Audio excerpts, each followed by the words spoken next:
અમરેલી જિલ્લામાં આવેલા ધારી ચલાળા રોડ ઉપર લીંબડિયાના નેરા નજીક બાઇક સ્લીપ થતાં બંને યુવાનો ઈજાગ્રસ્ત થયા હતા.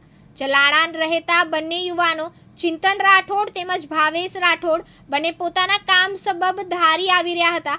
ત્યારે લીંબડિયાના નેરા પાસે અચાનક બાઇક સ્લીપ થતાં બંને યુવાનો બાઇકમાંથી ફંગોળાયા હતા.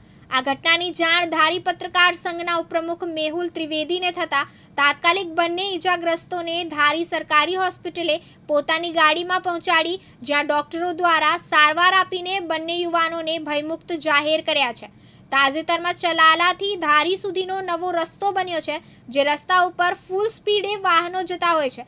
ત્યારે ધારી ગ્રામજનોની માંગ છે કે લીંબડિયાના નેરા નજીક બંને વળાંકમાં જો બમ્પ મૂકવામાં આવે તો આવા અકસ્માતોના બનાવને અટકાવી શકાય.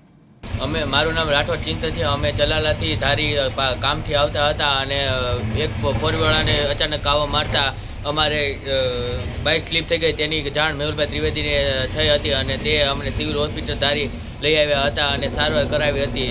મારી તંત્રને એટલી જ માંગ છે કે તે મોટી કડને બે સાઈડ મોટી કડને તાત્કાલિક લેવલ